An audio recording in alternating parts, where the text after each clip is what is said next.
परमानंद रूप है। भक्ति साधन के समय भी शांति प्रदान करती है, आनंद प्रदान करती है, और जब सिद्ध हो जाती है, जब उसकी उपलब्धि हो जाती है, एस्टैब्लिश हो जाती है, तब भी आनंद प्रदान करती है।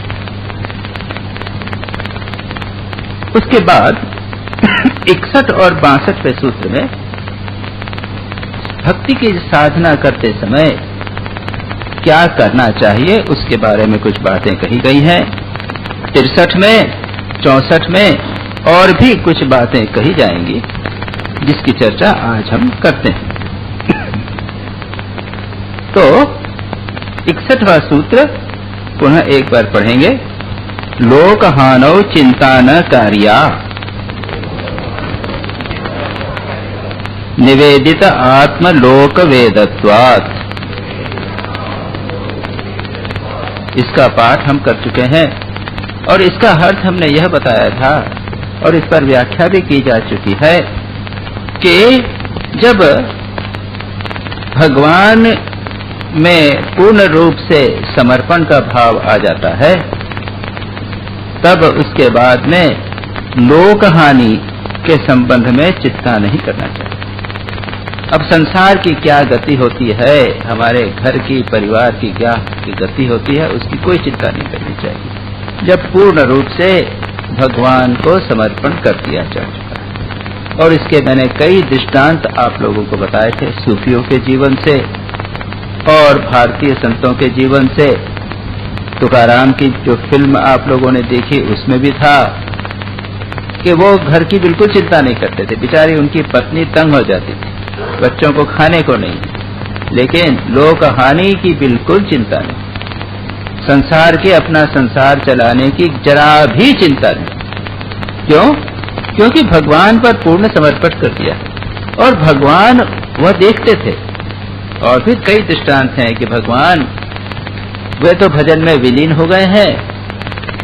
उनको नौकरी एक आदमी ने दी कि मेरे खेत की रखवाली कीजिए, एक मचान बना दी, उस पर बैठा दिया, बैठ गए और देख रहे हैं और बैठ के भजन करने लगे।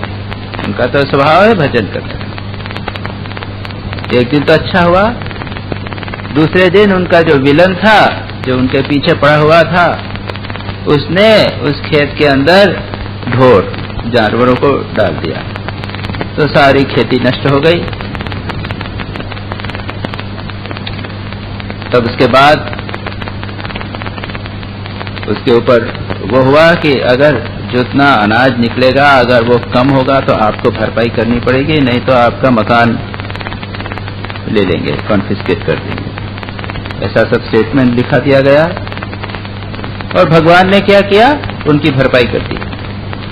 अनाज उस खेत में पहले से नॉर्मली होता था, उससे 10 गुना अधिक हुआ।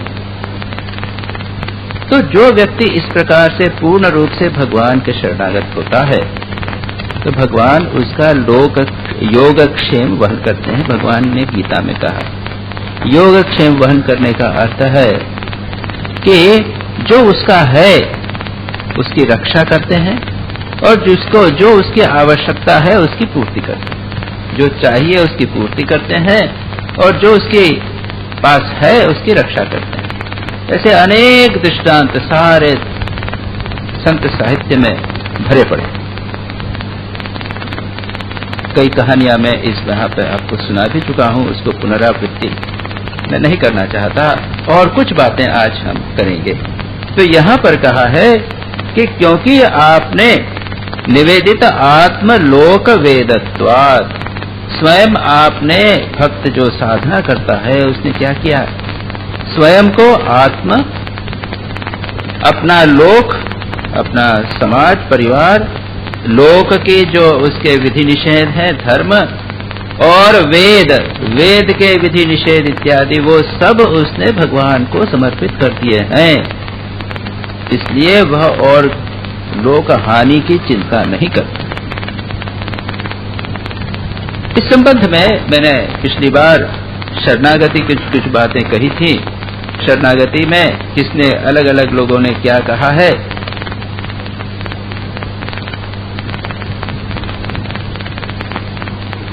जो भक्ति के शास्त्रकार हैं, भक्ति के जो आचार्य हैं, उन्होंने कई बात कही है कि सब कुछ अगर भगवान कर रहे हैं तो फिर हम अपने संसार के लिए लौकिक और वैदिक व्यापारों की क्यों चिंता करें। ये बात सर्वत्र वो कहे, मैं रिपीट नहीं करना चाहता, लेकिन इस संदर्भ में एक दो बातें जो और भी मेरे दृष्टि में आई हैं वह बताना चाहता हूं, और वह है श्रीमद् भागवत में जो हम एकादश स्कंद का उद्धव गीता का अंश पढ़ रहे हैं, उसके अंत में ही एक श्लोक आएगा जिसमें भगवान अंतिम उपदेश देते हुए कहते हैं, मर्त्यो यदा त्यक्त समस्त कर्मा निवेदितात्मा विचिकीर्षितो में तदामृतत्वं प्रतिपद्यमानो मया आत्मभूयाय च कल्पते वे। जब मनुष्य सब कर्मों को छोड़ देता है, कर्म फल और कर्तापन तीनों का त्याग कर देता है और मुझे आत्मनिवेदन कर देता है, तो वह मुझे अत्यंत प्रिय हो जाता है और तब वह अमृतत्व को प्राप्त करता है। अच्छा, मधुसूदन सरस्वती कहते हैं, मधुसूदन सरस्वती ने आपने नाम सुना होगा, एक प्रकांड विद्वान थे, अद्वैत वेदांत के उन्होंने कई ग्रंथ लिखे हैं, लेकिन परम भक्त भी थे। उन्होंने एक ग्रंथ लिखा है अद्वैत सिद्धि, यानी अद्वैत को प्रतिष्ठा करते हुए उन्होंने प्रसिद्ध ग्रंथ लिखा अद्वैत सिद्धि। उसमें मधुसूदन कहते हैं, ग्रंथस्य एतस्य यह कर्ता स्तुतां वा सनिंद्यतां मयि नास्त्येव कर्तृत्वम् अखंडानुभवमात्मनि। इस ग्रंथ का जो कर्ता है, इस ग्रंथ का जिसने रचना की है, उसकी आप ग्रंथ श्रेष्ठ हुआ है तो स्तुति कीजिए, बहुत अच्छा ग्रंथ हुआ, या इस ग्रंथ की निंदा कीजिए, अरे ठीक नहीं हुआ, इसमें बहुत सारे डिफेक्ट्स हैं। ग्रंथ के कर्ता की निंदा या स्तुति कीजिए, लेकिन मेरी मत कीजिए, क्योंकि मैं तो अखंड अनुभवात्मनि हूं, मैं अखंड अनुभवात्मा हूं, मैं तो अखंडानुभव हूं, मैं परमात्मा हूं, सच्चिदानंद स्वरूप है, मैंने थोड़ी किया। जो सच्चिदानंद है उसे कर्तापन नहीं होता।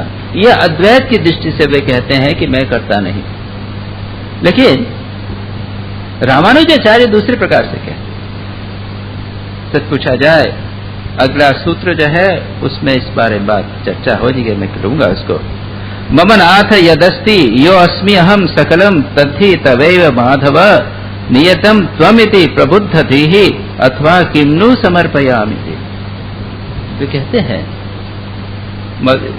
रामानुजाचार्य द्वैतवादी, मधुसूदन सरस्वती अद्वैतवादी थे। अद्वैत के अनुसार अहम ब्रह्मास्मि, सर्वत्र एक ही ब्रह्म विद्यमान, और द्वैत के अनुसार भगवान और भक्त भिन्न है। तो मधुसूदन सरस्वती भगवान रामानुजाचार्य भगवान से प्रार्थना करते हुए कहते हैं, प्रबुद्ध धीहि, जब मैं ज्ञान हुआ, जागा, प्रबुद्ध थी, बुद्धि प्रबुद्ध हो, जागृत हो गई। अभी हम अज्ञान में पड़े हुए हैं, अज्ञान में सोए हुए हैं मानो। तो वह कहते हैं कि जब मैं जागा, मानो जब मैं जागा, तब मैंने क्या देखा कि मैं तो स्वप्न देखता था। क्या स्वप्न देख रहा था? मेरा कुछ है, मैं कुछ हूं, ये मैं सोच रहा था कि यह मेरा है, यह वह मेरा है।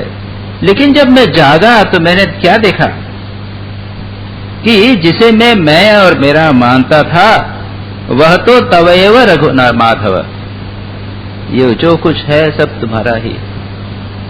हम लोग अभी संसार में मैं और मेरा कर रहे हैं, अहम मम, अहमता ममता जिसे कहते हैं। मैं हूं, मैं धनी हूं, मानी हूं, गुणी हूं, विद्वान हूं, और यह मेरा धन है, यह मेरा संसार है, यह मेरा भवन है, यह मेरी कार है, मेरा है। यह सब जो है वह अज्ञान की निद्रा में है, और जिस दिन हम जागृत होंगे तब हमें पता चलेगा कि यह सब भगवान का है। और जब जागृत है गो उसके बाद क्या होगा? जाग गए, समझ गए, तब क्या आप समर्पण कर सकेंगे? ये तो भगवान का है ही। तो वो कहते हैं किम्नु समर्पयामि ते, मैं तुझे क्या समर्पित करूं, मैं तुम्हें क्या समर्पित करूं, सब कुछ तो तुम्हारा है। यह उच्च कोटि का भाव। एक और जो इसमें कहा था, बड़ी सुंदर बात कही थी अभी। भगवान कहते हैं कि लोक हानि की चिंता नहीं करना चाहिए। अभी ये कहा ना इस सूत्र में, लोक हानौ चिंता न कार्या, क्योंकि सब तो भगवान को समर्पित कर चुके हैं, उस लोक हानि की चिंता मत कीजिए। इस पर एक बड़ा सुंदर श्लोक श्रीमद् भागवत में आता है, वह है वृत्रासुर का। मैंने यह भी कहा था कि भगवान जिस पर कृपा करते हैं उसको क्या करते हैं। मैंने ये पिछली बार कहा था, एक श्लोक बताया था, भागवत से ही कहा था कि जिस पर मैं कृपा करता हूं पहले उसका धन नाश कर देता हूं। और उससे क्या है, धन चला गया तो उसके पास पैसा नहीं है तो उसके स्वजन बंधु जो है, रिलेटिव्स वगैरह छोड़ छाड़ के चले जाते हैं। अरे यार इसको तो कुछ नहीं। याद रखिए, सब स्वार्थ जो है वो स्वार्थ के दोस्त होते हैं। जैसे ही देखा कि इसके पास कुछ नहीं है, ये निर्धन हो गया है, बैंकरप्ट हो गया है, तो कोई आपकी सहायता करने नहीं आएंगे। जितने सब लोग हैं छोड़ के चले जाते हैं। स्वामी विवेकानंद को ये बहुत बिटर एक्सपीरियंस हुआ था, आप सब जानते हैं। जब वे उनके पिता की अचानक मृत्यु हो गई, उसके पहले तो बहुत धनी थे, तो बहुत सारे लोग आते थे, बहुत से परिवार के लोग उनके पास आके डिपेंडेंट हो गए, उनके पास ही रहते थे। लेकिन जब धन चला गया, पिता की मृत्यु हो गई, पता चला कि धन नहीं है, कर्ज में है, तब क्या सब छोड़ के चले गए और जो मित्र थे वो शत्रु बन गए। तो यह तो है। और भगवान कहते हैं कि जिसको मैं प्रेम करता हूं, जिसके ऊपर मैं अनुग्रह करता हूं, जिस पर कृपा करता हूं, वो क्या करता हूं, उसका मैं धन हर लेता हूं। भगवान ने स्वामी विवेकानंद के ऊपर बहुत अच्छी कृपा की थी। उन्होंने पिता को मार डाला, अनाथ बना दिया। और उसके बाद में भगवान कहते हैं कि जब धन नहीं मिलता, सब लोगों ने छोड़ दिया, बिल्कुल असहाय हो गए थे स्वामी विवेकानंद। आप पढ़िए उनकी जीवनी, कहीं नौकरी नहीं मिल रही है, एक घर से दूसरे घर जा रहे हैं, एक ऑफिस से दूसरे घर ऑफिस जा रहे हैं, नौकरी नहीं। भगवान यहां भी यही कहते हैं कि उसके बाद में जब पैसा उगाने का जो प्रयत्न करता है वो, तो वो मैं उसको भी विफल कर देता हूं। भगवान ये कहते हैं उसके बाद में जब मेरे भक्तों से उसकी मदद मित्रता होती है, तब मैं उनके ऊपर कृपा करता हूं। स्वामी विवेकानंद का सारा बर्बाद कर दिया, उनको वैराग्य, इंटेंस वैराग्य आता, पता चला था कि संसार कितना भयानक है। श्री राम कृष्ण के पास आए और उनको तब ये पता चला कि श्री राम कृष्ण के सिवा और कोई मेरा मित्र नहीं। इसी तरह की एक बात श्रीमद् भागवत में वृत्रासुर के वध के प्रसंग में आती है। जिन लोगों ने श्रीमद् भागवत पढ़ा होगा, वहां पर एक वृत्रासुर की कहानी आती है। एक ब्राह्मण थे, यज्ञ करते थे, संभवतः विश्वरूप नाम था उनका, उनके 3 मुख थे और इंद्र ने उनका वध कर दिया। पिता ने कुपित होकर एक यज्ञ किया ऐसे व्यक्ति के लिए जो इंद्र का वध करे। उससे वृत्रासुर का जन्म हुआ। वो भयानक असुर था, भयानक अस्त्र शस्त्र जो उसको मारो तो सब खा जाता था। बहुत ही विशाल काय भयानक था और सब उससे सब अत्यंत त्रस्त हुए। और तब देवता लोग भगवान के पास गए, प्रार्थना की, और तब भगवान ने कहा कि जाओ वो दधीची ऋषि से प्रार्थना करो, दधीची की हड्डियों से वज्र बनेगा, उस वज्र से ही वृत्रासुर का नाश होगा। और फिर ये दधीची के पास जाते हैं।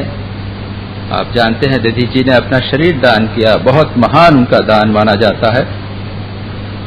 देवताओं के कल्याण के लिए अपना शरीर का ध्यान दिया, उनके शरीर से 100 गांठों वाली, जैसे हम लोगों की ये वर्टिब्रल कॉलम होती है ना, स्पाइन होती है, ये स्पाइन में गठाने एक के बाद एक हड्डियां लगी हुई हैं, तो उसने 100 गठानों वाली वो एक वज्र बनाया और वज्र से उसके बाद में वृत्रासुर का वध किया।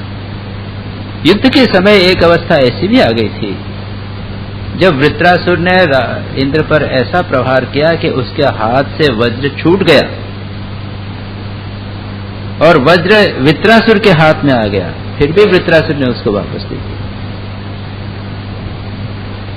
और वृत्रासुर परम भक्त परम ज्ञानी था और उसने इंद्र और उसके साथ वार्तालाप हो रहा था, काफी तत्व का वार्तालाप है, आप उसको पढ़िएगा, बहुत ही उच्च कोटि का विचार है उसमें। वहां पर वह कहता है कि तैवर्गिकायस विघातम अस्मत् पति विधत्ते पुरुषस्य शक्र, हे शक्र, हे इंद्र, ततो अनुमेयो भगवत प्रसादो यो दुर्लभो अकिंचन गोचरो अन्यैहि। वह कहता है कि ततः अनुमेयः भगवत प्रसादः, उस समय भगवान की कृपा को याद रखना, उस समय समझना कि भगवान की कृपा हो रही है। कब? जब त्रैवर्गिक आयास विघातम अस्मत्, हमारा त्रैवर्गिक आयास विघात यानी क्या? आयास यानी प्रयत्न, विघात यानी उसका हानि। किसकी? त्रैवर्गिक।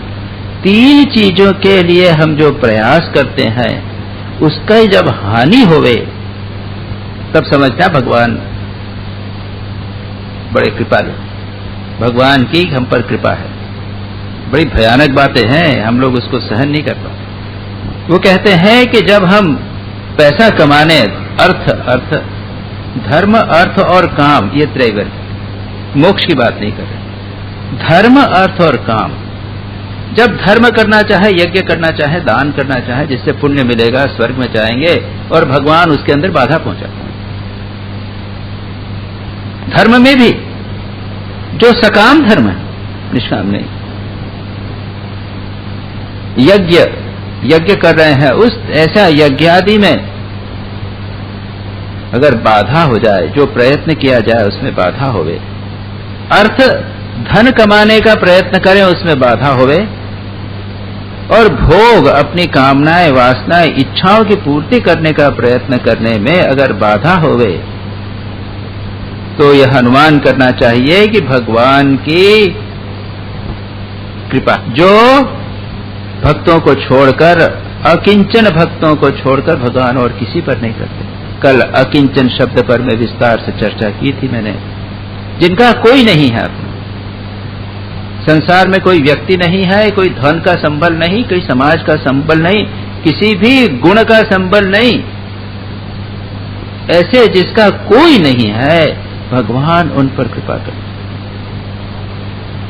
तो बड़ी सुंदर बात वृत्रासुर मरने के पहले कहता है कि बड़ा प्रसन्न हूं मैं कि आज मेरा सब कुछ ध्वंस होने वाला है, भगवान मुझ पर विशेष कृपा करते। तो यहां पर जो बात कर रहे थे वह थी लोकहानो चिंता न कार्या। संसार में अगर हम कुछ कर्म करना चाहें और अगर उसमें हानि होवे, लौकिक कार्य करना चाहें, वैदिक कर्म भी करना चाहें, उसमें अगर हानि होवे तो उसकी चिंता नहीं करना चाहिए। क्यों? क्योंकि हमने सब कुछ तो भगवान पर समर्पित कर दिया। अब करें, यह तो बड़ी मुश्किल से होता है, इतना आसान नहीं है। It is very difficult. उस स्टेट को प्राप्त करना बहुत कठिन है। तब क्या करना? नेक्स्ट सूत्र में कहा है, न तदसिद्धो लोक व्यापारो हेयः। पढ़िए, किंतु फल त्यागस तत्साधनम न कार्यमेव। लो न, पढ़िए, तत् असिद्धो लोक व्यापारः हेयः किंतु फल त्यागः तत् साधनम च कार्यम एव। ये न नहीं है यहाँ पे, इसको च पढ़िएगा। आपके प्रिंट में न है, उसको च पढ़ना है। इस सूत्र का अर्थ देख लें। न तद असिद्धो, असिद्धो तत् असिद्धो। जिस शरणागति की आत्मनिवेदन की चर्चा हम बड़ी बड़ी बातें कर रहे हैं अभी, कुछ भी नहीं करना, ये सब त्याग इत्यादि, ये बड़ी बड़ी बातें जिस चीज की कर रहे हैं, उस पूर्ण आत्मनिवेदन की सिद्धि न होने तक अभी नहीं है हम लोगों को। हम उस आत्मनिवेदन में पूर्ण रूप से सिद्ध नहीं हुए हैं, हम नहीं कर सकते। हम भले प्रयत्न करें, अगर हम कोई कार्य कर रहे हैं और वो प्रभु की जैसी इच्छा, ऐसा करके करते हैं, जैसा होगा हम अपना प्रयत्न करें प्रभु, तो अभी हम प्रयत्न कर रहे हैं, लेकिन हम सफलता के ऊपर हमारी दृष्टि रहे। तो यहाँ कहते हैं कि जब तक वो पूर्ण आत्मनिवेदन जैसा संतों का था, और सच पूछा जाए, इसके पहले रामानुजाचार्य ने क्या कहा था? कहा था कि जो मैं हूं, जो मेरा है, वह सब आपको समर्पित करता हूं। मैं क्या समर्पित करूं, वो तो आपका ही है। और मधुसूदन सरस्वती ने क्या कहा? जो करता है, जो कार्य किया गया है, वो सब आपका है। इस तरह बात की है। भगवान ने उद्धव को क्या कहा अंत में? सब कर्मों को छोड़ना है, कर्म फल छोड़ना है और कर्ता का त्याग करना। मर्तो यदा त्यक्तम, त्यक्त समस्त कर्मा, समस्त कर्मों को क्या आ गया? निवेदित आत्मा, स्वयं का भी समर्पण किया। और एक श्लोक मैंने पिछली बार कहा था, कामतो अकामतो वापि यत् करोमि शुभाशुभम तत्सर्वम तयि संन्यस्त प्रयुक्तः करोमि अहम्।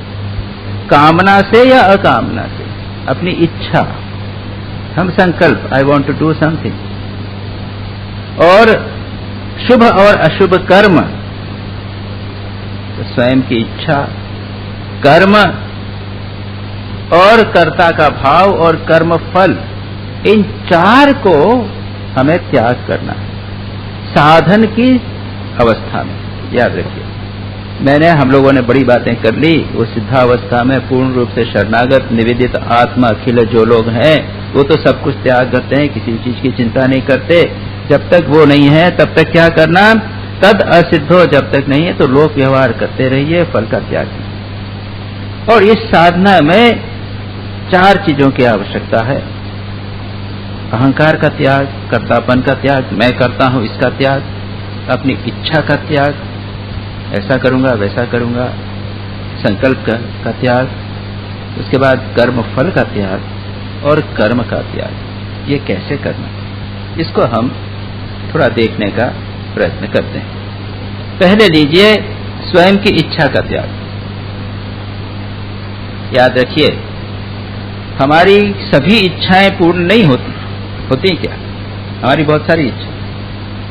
अरे हम परिवार में रहते हैं, 4 आदमी 5 आदमी साथ में रहते हैं, एक लड़का है, उसको बहुत सारी चीजें चाहिए, उसकी सारी इच्छाएं पूर्ण होती हैं क्या? जो पति जैसा कहेगा तो पत्नी को अपनी बहुत सारी इच्छाओं को त्याग करना पड़ता है। उसको तो अलग प्रकार की साड़ी चाहिए, पति कहता पैसे नहीं हो सकता। पति को अपनी बहुत सारी इच्छाओं को त्याग करना पड़ता है।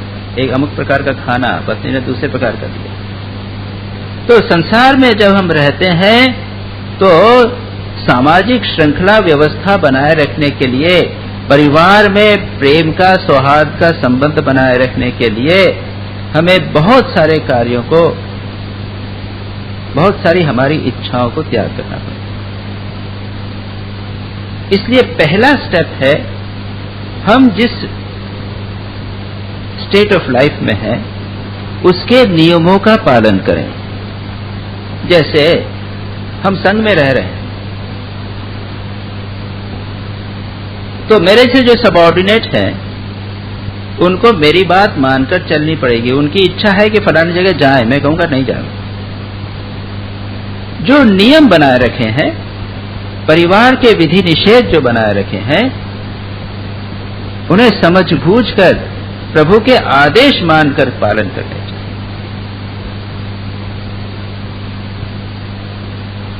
ये बहुत बड़ी ट्रेनिंग, अपनी इच्छा के त्याग की बहुत बड़ी ट्रेनिंग। उसको प्रभु का आदेश मानकर चलने पर हमारी जो विल है वो सबऑर्डिनेट हो जाती है।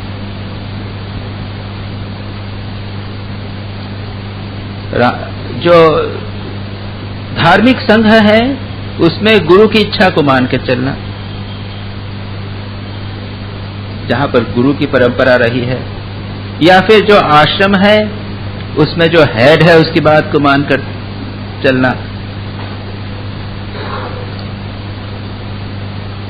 और जो उच्च कोटि के साधक हैं वे कुछ ऐसी चीज करते हैं, उसको अगर हम थोड़ा सा अध्ययन करें तो उसको हम जीवन में उतार भी सकते हैं और वो बहुत अच्छी चीज होगी।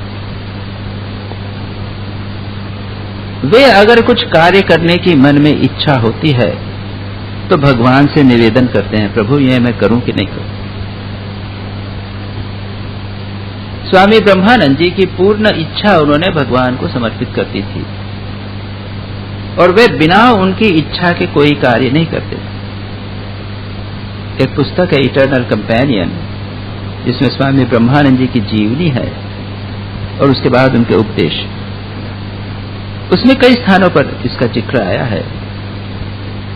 जो राइटर है वह उनके सेवक रहे स्वामी प्रभुवानंद। उन्होंने एक दिन देखा कि एक व्यक्ति आए और उन्होंने कहा कि महाराज आपको भुवनेश्वर आना है, आप अपॉइंट देख लीजिए कौन सी तारीख को आएंगे। ब्रह्मानंद जी ने कैलेंडर मंगवाया, तिथि विथि देखी कि अच्छा हम फलानी फलानी तारीख से हम भुवनेश्वर जाएंगे, 15 मार्च जून ऐसा में जो है।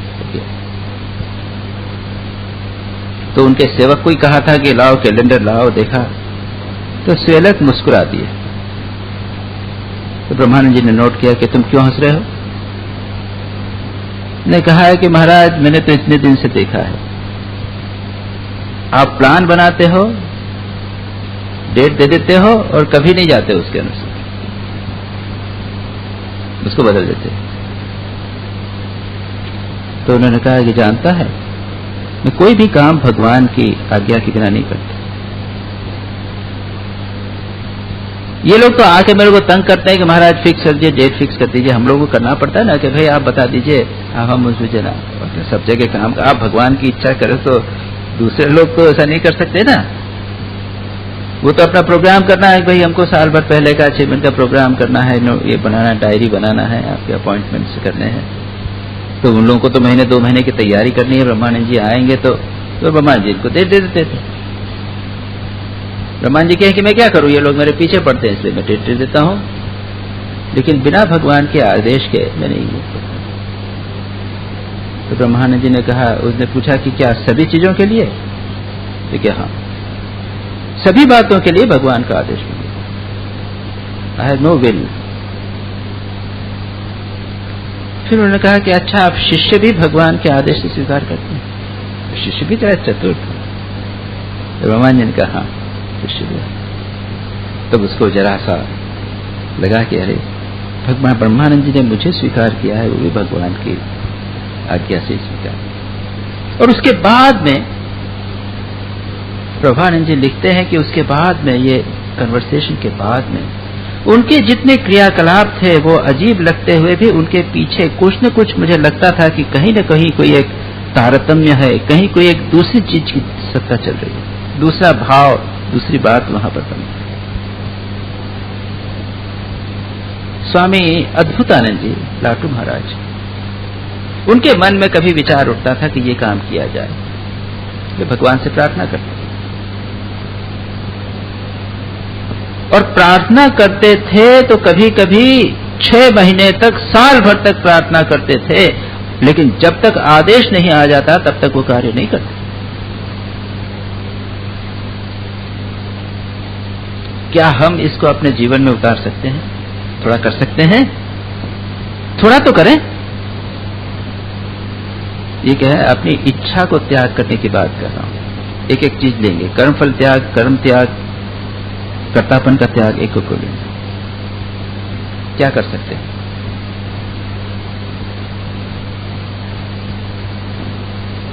कम से कम जो कार्य करना है उसके पहले प्रभु से प्रार्थना करें। थोड़ा सा उस कार्य को करने के पहले उसको थोड़ा सा स्थगित करें, शरणागति का भाव मन में लाएं। जो भी मन में इच्छा उठी, संकल्प उठी, उसको पूर्ण रूप से सदा क्रियान्वित करने का प्रयत्न न करें। अपने संकल्प को त्यागने का प्रयत्न करें। कोई हेस्टिली कोई संकल्प न ले। दिस इज ए प्रोसेस, ये साधना की एक पद्धति है। Never take a hasty decision. और अगर कुछ करना है, in spite of the fact, ये सब होते हुए भी फिर भी करते हैं। मुझे एक संत ने कहा था, अपने सभी संकल्प काटते चले जाइए। मन में कुछ संकल्प उठा, अच्छा बुरा कोई भी कुछ कार्य करने का संकल्प उठा तो काट डालो। बड़ी कठिन साधना, लेकिन बड़ी प्रभावशाली साधना। होता क्या है कि जो हल्के कम पावरफुल संकल्प है ना, वो तो कट ही जाएंगे। एक दूसरा मुझे कहा गया था मेरे गुरुदेव ने, never take a hasty decision. ये क्या है? ये सब हमारी विल को, याद रखिए, शरणागति में विल को वीक किया जाता है। How to make the will power strong नहीं, आजकल तो विल पावर स्ट्रांग करने की बात नहीं, शरणागति की साधना में विल को वीक किया जाता। तो ये किसी प्रकार के उदाहरण के लिए गिरीश चंद्र घोष का दृष्टांत लीजिए। वो भी प्रतीक्षा करते थे, उन्होंने तो भगवान को सब कुछ समर्पित कर दिया और उसके बाद साधना श्री रामकृष्ण ने करवाई, बकलमा दिया, यानी power of attorney Shri Ramakrishna को दे दी। श्री रामकृष्ण ने जब उनसे कहा कि तुम सुबह शाम भगवान का नाम लो, चुप रहे। कहा खाने के पहले या सोने के पहले भगवान को याद कर लिया करो, वो भी चुप रहे। तब श्री रामकृष्ण ने कहा कि अच्छा इतना नहीं कर सकते तो सारे के सारा ही तुम्हारा पावर ऑफ अटॉर्नी मुझे दे दो। You surrender yourself to me, I will do for you. ऐसा कर दिया। ये शरणागति, निवेदिता अखिला आत्मा, है ना, पूर्ण रूप से शरणागति। लेकिन एक दिन में तो नहीं हो गई, एक दिन बोल दिया और हो गई। उसमें फिर दो बातें उनको करनी पड़ी। एक, वे कहते थे कि उसके बाद मुझे हमेशा भगवान का स्मरण होता था कि अरे प्रभु कितने दयालु हैं, उन्होंने मेरा सारा भार अपने ऊपर ले लिया है। तो एक तो भगवान का स्मरण हमेशा होता था, और दूसरा जो भी मैं कार्य करता था तो उसके पहले मुझे सोचना पड़ता था कि ये प्रभु की इच्छा है कि नहीं। एक बार उन्होंने श्री रामकृष्ण के सामने कह दिया कि मैं अमुक कार्य करूंगा। श्री रामकृष्ण ने कहा नहीं, ऐसा नहीं बोलो, तुमने तो सब कुछ समर्पित कर दिया है, ऐसा नहीं बोल सकते। ऐसा बोलो कि प्रभु की इच्छा हुई तो मैं ये कार्य ना, इतना तो हम कर सकते हैं मैकेनिकली। हम कहते भी है ना, प्रभु की इच्छा होगी तो हो जाएगा, प्रभु की इच्छा होगी मैकेनिकली। अच्छा ठीक है, ऐड कर दीजिए मुंह से ही बोल दीजिए प्रभु की इच्छा होगी तो हो जाएगा। जो सचमुच बोलते हैं तो फिर वो वेट करते हैं। दूसरी स्टेज हुई थी गिरीश चंद्र घोष की। एक बार जा रहे थे रिक्शे में और उसके रिक्शे वाले को कहा भैया इस तरफ से चलना।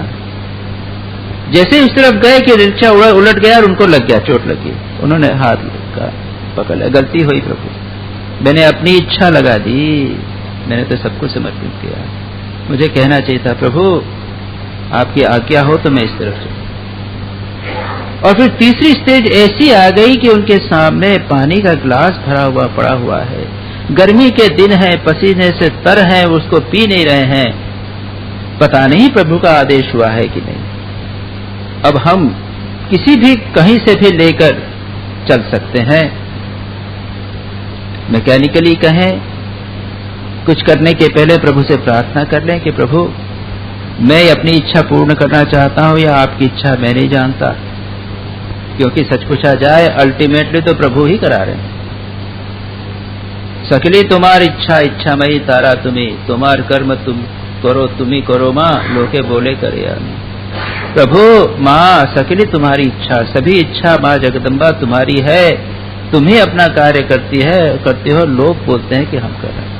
आमी यंत्र तुम्ही यंत्री, मैं यंत्र हूँ तुम यंत्री हो, जैसा चलाती हो वैसा चलता हूँ इत्यादि। अल्टीमेटली तो ये है, लेकिन उस भाव को जिसके जब तक नहीं आता है तब तक ये एक मेथड है अपनी इच्छा का त्याग किस प्रकार किया। उसके बाद है कर्तापन का त्याग, आई एम द डूअर, इसको त्याग करना। एक तो हाँ मन में संकल्प उठेंगे, इच्छा उठेंगे, हाउ टू उनको कैसे कम करना इत्यादि की चर्चा की। देखिए ये समझने के लिए कई प्रकार की प्रोसेसेस, उसको मैंने थोड़ा सा एनालाइज करके बताने का प्रयत्न कर रहा हूं। सबसे पहले भगवान ही करते हैं, जैसा कहा ना अभी, ये जो मधुसूदन सरस्वती ने कहा, रामानुजाचार्य ने कहा, इन लोगों को अनुभव है कि भगवान ही करता है, हम नहीं है करता। ईश्वरः सर्वभूतानां हृद्देशे अर्जुन तिष्ठति, भगवान स्वयं कहते हैं। भ्रामयन् सर्वभूतानि यंत्रारूढ़ानि मायया, ईश्वर संसारी के प्राणियों के हृदय में बैठकर सभी प्राणियों को ऐसे चला रहे हैं जैसे यंत्र के ऊपर बैठकर यंत्र चलाता है ना। देखेंगे आप, वो यंत्र चल रहा है और उस पर गुड्डे गुड्डी सब बैठे हुए हैं, सब घूम रहे हैं, मैकेनिकल डिवाइसेस जैसी हैं, उस प्रकार से भगवान सबको चला रहे हैं। इस भाव को अपने जीवन में कैसे डालें? कर्म करने के पहले हम यह भाव सोचें कि भगवान हृदय में विराजमान। थोड़ा सा गहरा ध्यान करें, भगवान को सोचें कि भगवान मेरे हृदय में विराजमान है, इस प्रकार का गहरा ध्यान करें। और उसके बाद में यथासंभव जब भी कोई कर्म करें तो यह सोचने का प्रयत्न करें कि भगवान मेरे भीतर बैठकर मेरे से सारे कार्य करा रहे हैं। जो भगवान ने गीता में कहा है, मैं नहीं कर रहा हूं, प्रभु मेरे भीतर बैठकर, ये फैक्ट है। भगवान स्वयं कहते हैं ये फैक्ट तो यही है कि सभी भगवान करा रहे हैं। तो उस भाव को मन में दृढ़ बनाने का प्रयत्न किया जाए। कर्म करने के पहले ध्यान कर लिया जाए कि भगवान हृदय में विराजमान है, और उसके बाद में कर्म में चला जाए। उसके बाद में ये शास्त्रों में लिखा हुआ है, these are the things given, किस प्रकार से साधना करनी चाहिए उसके बारे में कई लोगों ने कमेंट्री करके इस प्रकार बताया कि शरणागति का भाव, ईश्वर प्रणिधान, गीता नारद पातंजल योग सूत्र में आप लोगों ने सुना है, ईश्वर प्रणिधान यानी ईश्वर शरणागति कैसे बनाना।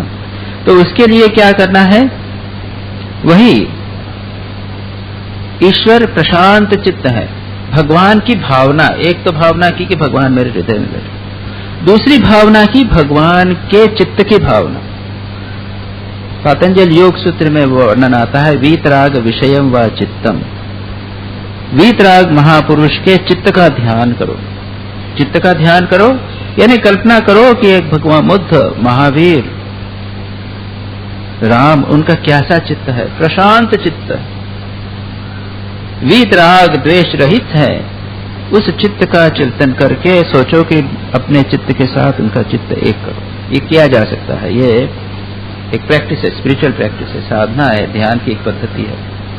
या ये कल्पना कीजिए कि स्वयं आप जो हैं वह महावीर हैं, बुद्ध हैं, राम हैं। अपने इष्ट को समझिए कि मैं वही हूं। देयर इज नो ब्लेस्फेमी, इसमें कोई अधार्मिकता नहीं है, एक मेथड है, शास्त्र में वर्णित है। उस चित्त की स्थिति में जाइए और उसके बाद में ये सोचिए कि जो मैं कार्य कर रहा हूं वह उसी भावना से, प्रशांत चित्त की भावना से कार्य हो रहा है, मेरे द्वारा नहीं हो रहा है, परमात्मा। लेकिन उसमें चित्तता का अनुभव करना ये आवश्यक है। या फिर तीसरा है, भगवान गीता में क्या कहते हैं, गुणा गुणेषु वर्तन्ते इति मत्वा न सज्जते। कई प्रकार से उस बात को बार बार कहा गया है कि गुणा गुणेषु वर्तन्ते, गुण जो है गुण में चलते हैं और जो आत्मा है वह करता है। ऐसा सोचिए कि मैं शुद्ध बुद्ध मुक्त स्वभाव आत्मा हूं, मैं कुछ नहीं करता। ये गुण है। कौन से गुण? ये इंद्रियों में सत्व रज और तम 3 गुण है, और ये संसार के विषय भी सत्व रज तमो के 3 गुण है। और जब मैं संसार का कर्म करता हूं तो ये सत्व रज तम 3 गुण जो मुझ में है वो संसार के गुणों के साथ में इंटरेक्ट करते हैं। गुणा गुणेषु वर्तन्ते। तो आप ये सोचिए कि मैं कुछ नहीं करता, मैं शुद्ध बुद्ध मुक्त आत्मा हूं। न जायते म्रियते, अगर मरता नहीं जीता नहीं, वो तो बिल्कुल असंग है। तो समस्त क्रियाकलाप गुणों के साथ कर रहे हैं, ऐसा सोचकर मेरे द्वारा नहीं होती, यह भावना कीजिए। तो इस प्रकार से ईश्वर को हृदय में अनुभव करना, या ईश्वर के शांत भाव का अनुभव करके कर्म करना, या फिर यह सोचना कि मैं आत्मा हूं, मेरे द्वारा कोई कर्म नहीं होते, गुणों के द्वारा कर्म होते हैं, इस प्रकार से चिंतन करके हम अपने कर्तापन का त्याग कर सकते। देखिए, इतनी टेक्निक का कहने का अर्थ है कि जो कुछ अपने को ठीक लगे, या फिर जैसा मैंने कहा, सुबह शाम उठो, भगवान से प्रार्थना करो, प्रभु तुम ही कराओगे, मैं क्या करूंगा, ये भाव कीजिए। और अंत में जो कुछ किया प्रभु को समर्पित कर, प्रभु मैंने नहीं किया, तुम्ही ने किया, ये भी कर लीजिए। इसी से संबंधित है सर्व कर्म त्याग, सर्व कर्म समर्पण। कैसे? अहंकार रहता है, मैं कर्म कर रहा हूं, यह भाव है, मैं करता हूं, यह नहीं छूट रहा है, ठीक है। तो भगवान कहते हैं, गीता में ही कहते हैं कि सर्व कर्म त्याग करो। मय्येव मन आधत्स्व मयि बुद्धिम निवेशय निवसिष्यसि मय्येव अत ऊर्ध्वं न संशय अथ चित्तम समाधातुम न शक्नोसि मयि स्थिर। अभ्यास करो, अभ्यासेपि असमर्थोसि, तो क्या मत कर्म परमो भव, मदर्थम अपि कर्तुम अशक्योसि कर्म फल त्याग। 4 स्टेज बताई। निरंतर भगवान का स्मरण करो, मन भगवान में लगाओ, बुद्धि भगवान में लगाओ, तब तुम मुझ में ही रहोगे। ये नहीं होता, ठीक है, तो फिर थोड़ा प्रैक्टिस करो। एक दिन में नहीं होगा, अभ्यास करो, सुबह शाम प्रयत्न करो, ध्यान लगाने का, निरंतर भगवान का चिंतन करने का प्रयत्न। अच्छा, ये भी नहीं होता, ओके, अभ्यास भी नहीं होता, तो जो जितने कर्म करो ना, वो मुझे समर्पण करो। कर्म समर्पण भी बड़ा मुश्किल लगता है, तो भगवान कहते हैं अच्छा कर्म समर्पण मुश्किल लगता है, तो कर्म फल का त्याग। ये 4 चीजें बताई इजी करने की। इतना भगवान कृपा करके सब कुछ इजी कर देते। और फिर बाद में तो कहते हैं ये सब नहीं करते तो मुझे शरणागत हो। शरणागत भी इतना आसान नहीं है ये सब बातें वही तो चल रही है। तो जो हो, कहते हैं सर्व कर्म त्याग करो। कैसे? कर्म करने के पूर्व भगवान का स्मरण करके उनको समर्पित करें कि प्रभु जो मैं कर्म करूंगा वो आपको समर्पित। और कर्म करने के अंत में फिर स्मरण करके रे प्रभु जो मैंने कर्म किया वो आपको समर्पित। कब शुरू करें? प्रातःकाल सुबह उठकर प्रार्थना करें, कातर होके आंतरिकता से प्रार्थना करके प्रभु आज दिन भर मैं जो कुछ कर्म करूंगा वो सब प्रभु आपको समर्पित। और दिन के अंत में याद रख के, भूल मत जाइएगा, दिन के अंत में याद रख के आंतरिक होकर फिर प्रार्थना कीजिए कि प्रभु जो मैंने सब कुछ किया यह आपको समर्पित। ओके, टू बिगिन विद सुबह और शाम। फिर क्या होगा? थोड़ा आगे बढ़े। एक कर्म प्रारंभ करने वाले हैं, कार्य स्टार्ट करने वाले हैं, रवाना होने वाले हैं। प्रार्थना कर लिया प्रभु ये कार स्टार्ट करके रवाना हो रहा हूं, ये जो कार चलाने का कार्य है प्रभु आपको समर्पित। और जब डेस्टिनेशन पर पहुंच गए, कार से निकल रहे हैं कि प्रभु यह जो कार्य कराने का कार्य किया यह आपको समर्पित। ऐसा करके कार्य से निकाल। दूसरा काम शुरू किया, उसको करिए। हमारे यहाँ परंपरा है, जब ऑफिस में आते हैं कर्म प्रारंभ करते हैं तो श्राइन में जाके प्रणाम करें। पर्टिकुलरली कई स्थानों पे, यहाँ पे तो इतना नहीं है, लेकिन मद्रास मठ जैसे पुराने जो मठ सेंटर्स हैं, नॉट द मिशन सेंटर्स, मठ सेंटर्स में सभी जब 9 बजे ऑफिस में जाएंगे तो पहले श्राइन में जाके प्रणाम करेंगे और ऑफिस में जाएंगे। श्राइन से जब ऑफिस के बाद जब शाम को काम खत्म हुआ फिर प्रणाम करेंगे, श्राइन में जाएंगे, फिर अपने कमरे में जाएंगे। अच्छा, स्वामी ब्रह्मानंद जी और आगे कहते हैं, before you begin A work remember God, do so at the end of the work and do so also in between. थोड़ा स्मरण करना पड़ेगा, याद करना पड़ेगा कि मुझे ये प्रैक्टिस करना है। माताएं खाना बनाना प्रारंभ करें, उसके पहले भगवान को याद कर लें, और खाना बनाने के बाद में सब कुछ, जब उसके बाद में सब हो गया, सबको खाना पीना खिला दिया, खुद भी खा लिया, जब क्लोज कर रहे हैं, सब किचन बंद कर रहे हैं, तो एक बार फिर भगवान को याद। ऑफिस में आप घुसे उसके पहले भगवान को याद कर लीजिए, ऑफिस से छोड़े तब भगवान को पुनः याद कर लीजिए, उनको समर्पित कर दीजिए, प्रभु ये तुमने ऑफिस का कर्म किया, ये तुमको समर्पित, यहीं चढ़े। अच्छा, ऑफिस में एक केस आया, एक इश्यू आपने डिस्कस किया, उसके पहले याद कर लिया, उसके बाद दूसरा व्यक्ति आपसे मिलने आया, उसके पहले व्यक्ति के साथ जो मिले थे, बातचीत किए थे, उसको समर्पित कर दीजिए, क्लोज कर दीजिए।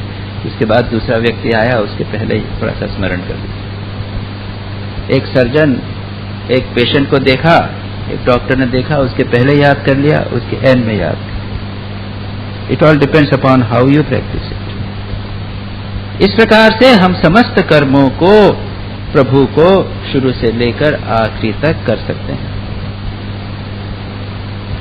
प्रश्न यह है कि हाउ सिंसियरली वी डू।